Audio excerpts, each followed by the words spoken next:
Assalamu alaikum and welcome to Horizon Reports with me, Aisha Khan.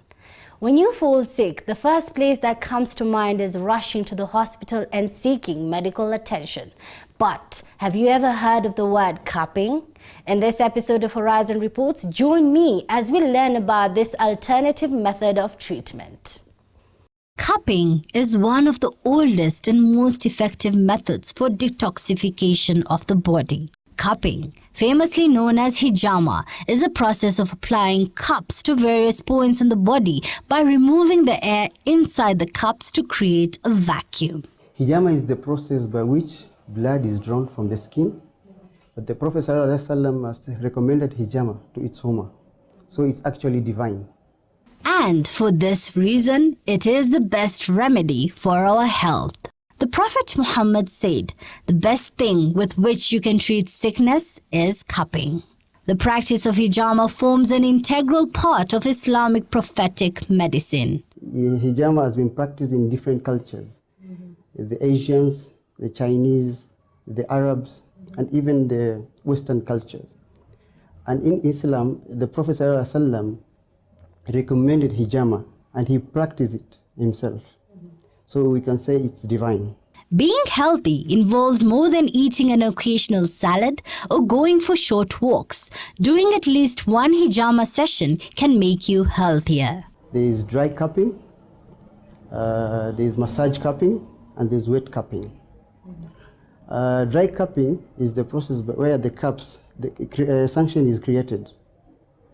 And when it's created, the cups are not moved. That's just left on the skin for like 10 to 20 minutes. So there's no bloodletting of blood. That's the dry cupping. And usually it's good for young children and for also the old age and anemic people who are anemic. The second type of cupping is massage cupping.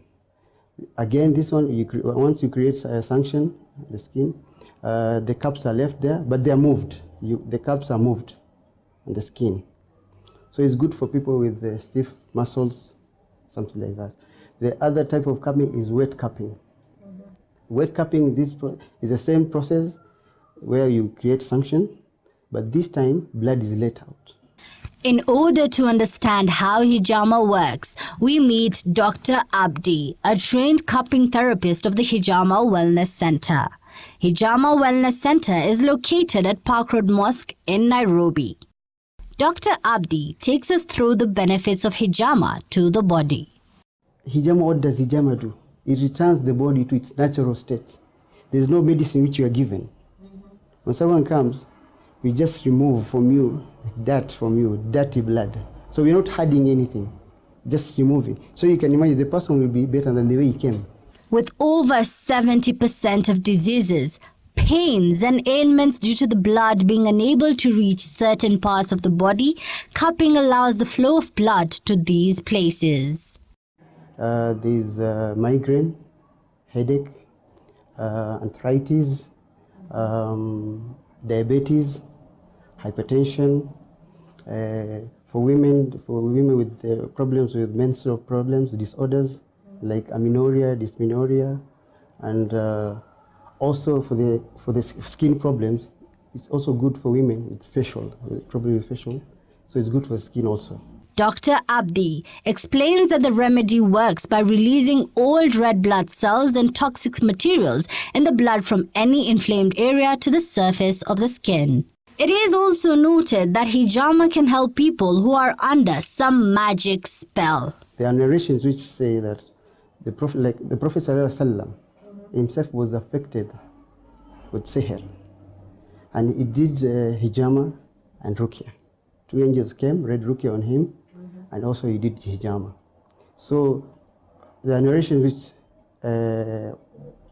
evidence shows that it's related. Hijama is known to prevent many diseases, and so it is considered as one of the best preventive measures against many diseases. We get so many people who come, medical patients. Once they check, they go to the hospital, they say they have been checked and nothing has been seen. They've been diagnosed and nothing is, but they're in pain. They're feeling pain. So most of the time, Once you've gone to the hospital and you've been diagnosed and there's no problem, there's nothing which is seen and you're in pain, likely is you have spiritual problems. And the good thing with hijama teaches both conventional. Dr. Abdi gives us his successful stories as a hijama practitioner. There's someone we did hijama on the head. He was not speaking, he was just keeping quiet. So once we did the session, he started speaking, he started talking. So then also there's another child who had problems with, he had water in the head. So he's been going to the hospital, he had done 17 operations. So every time they remove the water, they use steroids. So the steroids was affecting, so the child became blind. So I remember we did hijama on the head last time. So, but he didn't see immediately. So, but like after a month, the child started seeing again. Like any other profession, hijama practitioners go through several challenges. People don't know about hijama.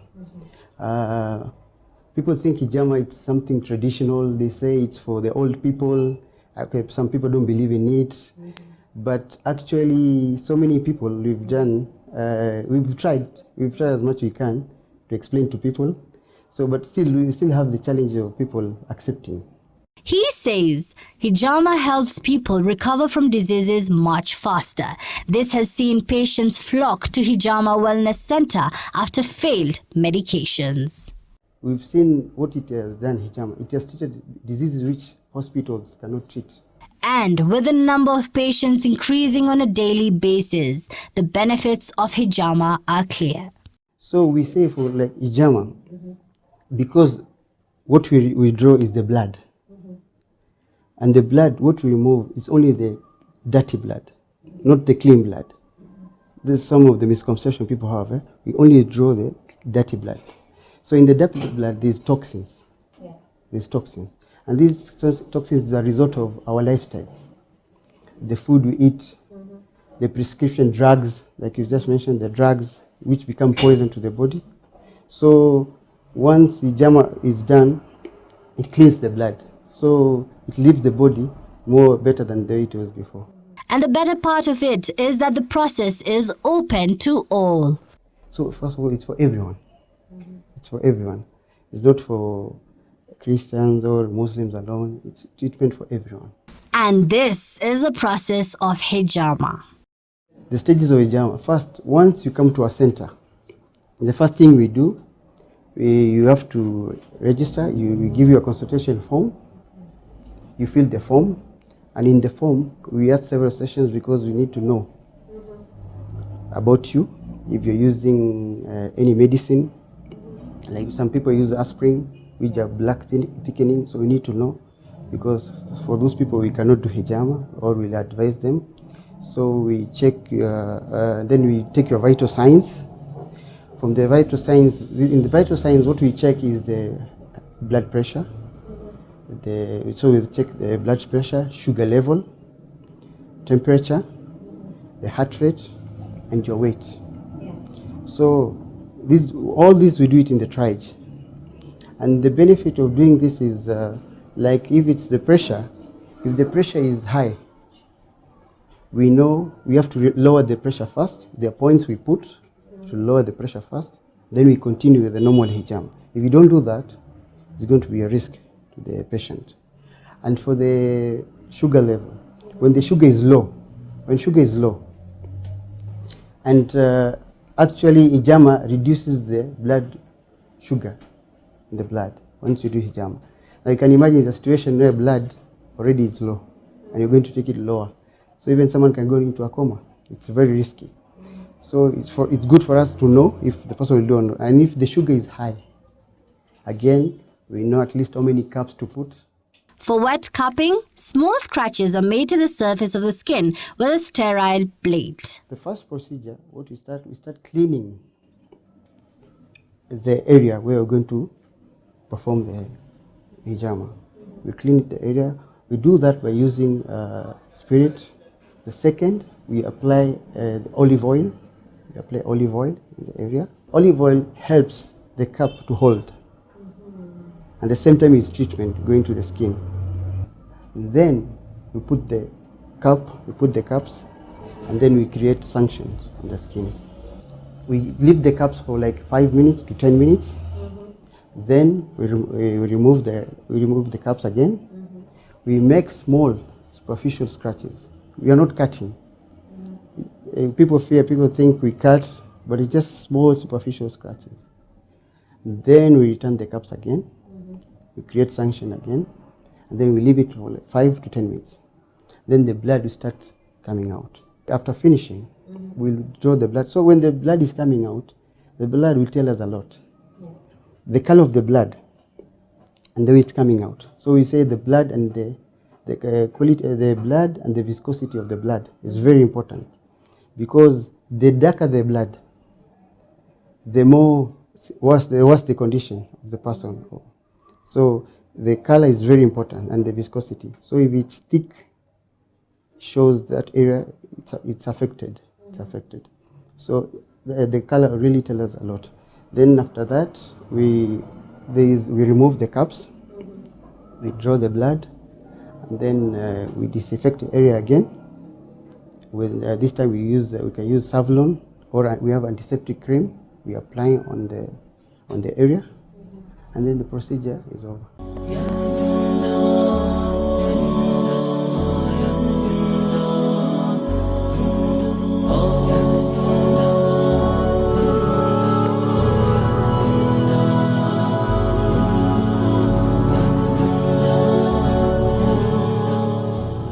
People don't know about hijama.